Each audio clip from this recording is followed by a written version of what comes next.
తాకట్లో ఉన్న మీ బంగారాన్ని విడిపించి ఆ రోజు ఆన్లైన్ రేటుకి కొంటాం. Sharma gold company. నమస్కారం గురుగారు. నమస్తే అమ్మా. సింహరాశి వారికి అలాగే కన్యరాశి వారికి ఫిబ్రవరి మాసంలో ఏ విధంగా ఉండబోతుంది? విద్యాపరంగా, ఆరోగ్యపరంగా, విదేశీ పరంగా, సంతాన పరంగా వారు ఎలాంటి పరిష్కారాలు చేసుకోవాల్సిన అవసరం ఉందంటారు గురుగారు? శ్రీ గురుభ్యో నమః.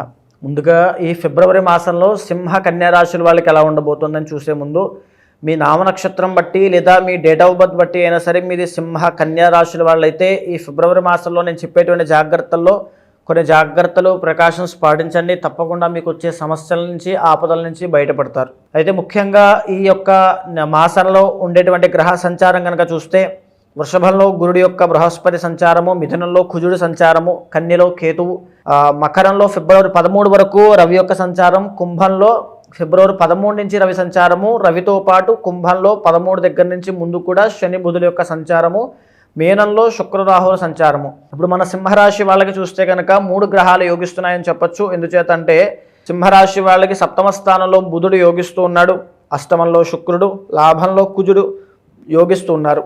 లాభంలో కుజుడు యోగిస్తూ ఉండడం అనేటువంటిది వీరికి గొప్ప ఉపశమనం అని చెప్పచ్చు. ఇప్పటి వరకు ఉన్నటువంటి ఆర్థిక లేకపోతే వృత్తిపరంగా అయినా సరే కొంత మేరకు ఊరడింపు అనేటువంటిది కలుగుతుంది.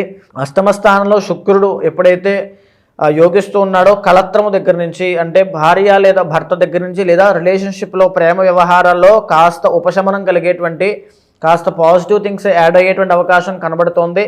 మీరు కూడా పాజిటివ్గా ఉండండి. ఎందుకంటే బికాజ్ అష్టమ స్థానంలో శుక్రుడి దగ్గరే మీకు రాహు సంచరిస్తున్న కారణంగా ఏ విషయంలో అయినా సరే మీరు అత్యాశకు వెళ్ళారంటే, అతిగా ఎక్స్ట్రీమ్గా వెళ్ళారంటే కాస్త ఇబ్బంది పడే అవకాశాలు ఉంటాయి.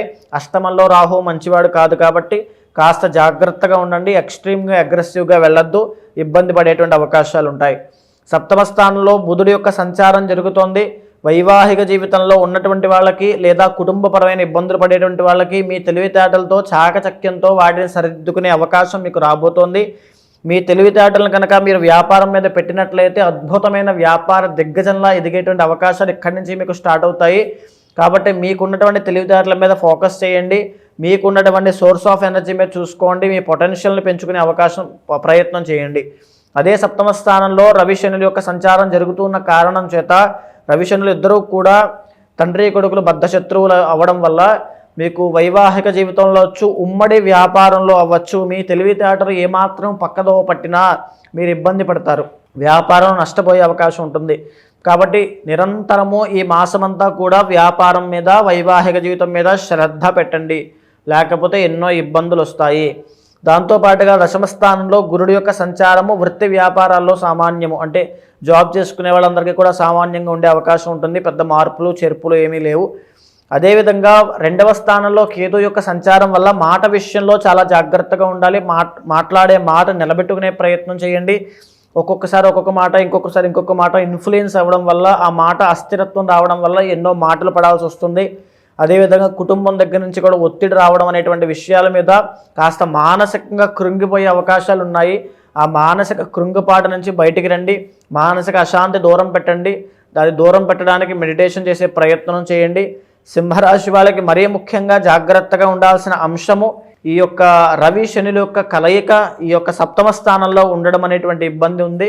కాబట్టి వ్యాపార రంగంలో ఉన్న వాళ్ళు మరీ శ్రద్ధ పెట్టి మీ తెలివితేటలను ఉపయోగించినట్లయితే ఈ యొక్క ప్రాబ్లం నుంచి ఓవర్కమ్ అవుతారు.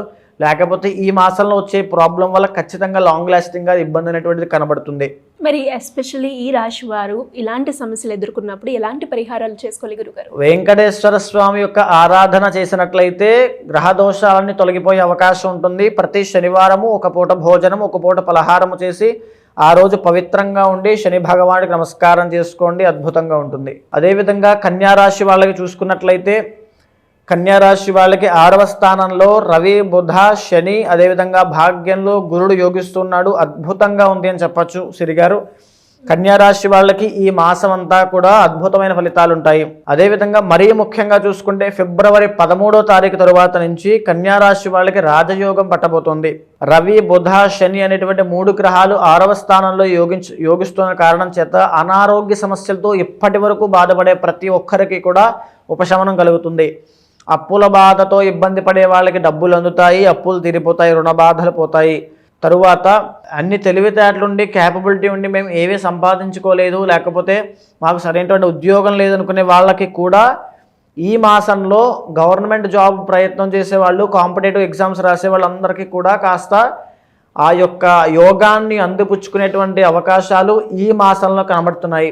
కాబట్టి గవర్నమెంట్ జాబ్ కోసం ప్రయత్నం చేసే వాళ్ళందరూ కూడా ఇంకా మీ ఎఫర్ట్స్ పెంచండి.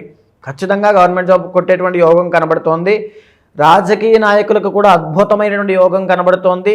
అదేవిధంగా భాగ్యస్థానంలో గురుడు కాబట్టి వడ్డీ వ్యాపారం చేసే వాళ్ళకి లేదా ఇండిపెండెంట్గా ఏదో ఒక వ్యాపారం చేసుకుని బ్రతికే వాళ్ళందరికీ కూడా అద్భుతమైన యోగము, పితృ ఆస్తి రావడం వల్ల అద్భుతంగా అనుభవించేటువంటి యోగం కనబడుతోంది. శుభకార్యాలు చేసుకునే ప్రయత్నం చేస్తారు, శుభకార్యాలు జరిగినా జరుగుతాయి. అదేవిధంగా సరదాగా ఈ మాసం అంతా కూడా ఎంతో సరదాగా గడిపేటువంటి సూచనలు కనబడుతున్నాయి. సో ఈ మాసంలో జరిగేటువంటి విషయాల్లో ఇంకా చూస్తే కనుక ఈ కన్యా రాశి వాళ్ళకి లగ్నంలో కేతు యొక్క ఇబ్బంది వల్ల ఆరోగ్యం పట్ల ఇంకా కొంచెం మీ శ్రద్ధ పెట్టడం చాలా అవసరము. లగ్నంలో కేతు సంచారం వలన ఎంత యోగం కలిసి వచ్చినప్పటికీ కూడా మీ శ్రద్ధ, మీ ప్రయత్నం కూడా చాలా ఉండాలి. అదేవిధంగా కన్యా రాశి వాళ్ళకి 10వ స్థానంలో కుజుడి యొక్క సంచారం వల్ల చేసేటువంటి వృత్తి వ్యాపారాల్లో ఇంకా కొంచెం శ్రద్ధ పెట్టండి. మీకు శత్రువులు పెరిగేటువంటి అవకాశం ఉంటుంది. అదేవిధంగా ఆ శత్రువులను జయించేటువంటి, శత్రు పలాయనం జరిగేటువంటి ఆ ప్రణాళికలు వేసుకోండి. మీకు బుధుడు కూడా యోగిస్తున్నాడు కాబట్టి మీ తెలివితేటలతో ఖచ్చితంగా వాటిని ఓవర్కమ్ చేస్తారు. ఈ కన్యా రాశి వాళ్ళకి ఓవరాల్గా ఈ ఫిబ్రవరి మాసంలో సానుకూలమైనటువంటి ఫలితాలు ఉంటాయి. మేజర్గా జరిగేటువంటి ఇబ్బందులు ఏమీ కనబడట్లేదు. సామాన్యంగా అంతా పాజిటివ్గానే ఉందమ్మా. ఎలాంటి పరిహారాలు చేసుకోవాలి అంటారు గురుగారు? ఈ యొక్క కన్యా రాశి వాళ్ళు ఇష్టదేవతారాధన అంటే వారికి ఇష్టమైనటువంటి దేవతని ప్రతినిత్యము బ్రహ్మ ముహూర్తంలో ఆరాధన చేస్తే వీళ్ళకి పట్టినటువంటి యోగం రెట్టింపు అయ్యేటువంటి అవకాశం ఉంటుంది. జాతకరీత్యా ఎలాంటి సమస్యలు ఎదుర్కొన్నా సమస్యలను పరిష్కరించుకోవడానికి మిమ్మల్ని అప్రోచ్ అవ్వాలి, జాతకం చూపించుకోవాలి అనుకునే వాళ్ళు మిమ్మల్ని ఏ రకంగా అప్రోచ్ అయ్యే ఛాన్స్ ఉందంటారు గురుగారు? తప్పకుండా అండి. ఎందుచేత అండి, ఇప్పుడు దాకా మనం మాట్లాడుకున్నది, మీరు విన్నది ఇవన్నీ కూడా గోచారపరంగా, జ్యోతిష్శాస్త్రపరంగా అంచనా వేసినటువంటివి. ఇది రాశిపరంగా మీ యొక్క జన్మజాతకంలో చంద్రుడు ఏ రాశిలో ఉంటే అది మీ జన్మరాశి అవుతుంది. కాబట్టి ఆ జన్మరాశి పరంగా గ్రహ సంచారం ఆధారంగా చేసుకుని గోచారం ఎలా ఉండబోతోందని చెప్పేటువంటి ఫలితాలు ఇవన్నీ కూడా. ఇవన్నీ మీ జీవితం మీద ఒక 40 నుంచి 50% మాత్రమే పనిచేస్తాయి. మిగిలిన 50%లో మీ ఇంటర్నల్ జాతకము, మీ ప్రయత్న బలము, మీ సంకల్ప శక్తి ఇవన్నీ కూడా క్యాలిక్యులేట్ చేసుకోవాలి. ఒక జాతకం చెప్పడము అంటే కేవలం గ్రహగతులను మాత్రమే ఆధారంగా చేసుకుని ఇలా ఉండబోతోంది, ఇలా ఉండబోతోంది అని చెప్పడమే కాదు. ఒక యాస్ట్రాలజర్గా మీతో మాట్లాడినప్పుడు మీ సమస్యలను మీతో మాట్లాడి మీకు మీ ఇష్టం ఏంటి, మీ అభీష్టం ఏంటి, మీ కోరిక ఏంటి, మీ సంకల్పం ఏంటో తెలుసుకుని ఒక ఫ్యామిలీ మెంబర్ లాగా మీకు ఆ కొన్ని సజెషన్స్ ఇవ్వగలిగితే, మీ ఆలోచన మార్చగలిగితే అప్పుడు మీ జీవితంలో ఒక అభివృద్ధి, ఒక పురోగతి అనేటువంటిది కనబడుతుంది. కాబట్టి ఎవరైనా సరే మీ జీవితం గురించి తెలుసుకోవాలి, ఆ ప్రాబ్లమ్స్ అన్ని సార్ట్అవుట్ అవ్వాలి అనుకున్నప్పుడు ఈ గోచార ఫలితంతో పాటుగా మీ ఇంటర్నల్ జాతకంలో ఉండేటువంటి సమస్యలనైనా లేకపోతే ఉండేటువంటి యోగాలనైనా అందిపుచ్చుకోవడానికి ఖచ్చితంగా ఎప్పుడు వస్తున్నాయి, ఎప్పుడు వెళ్ళిపోబోతున్నాయి తెలుసుకోవాలి.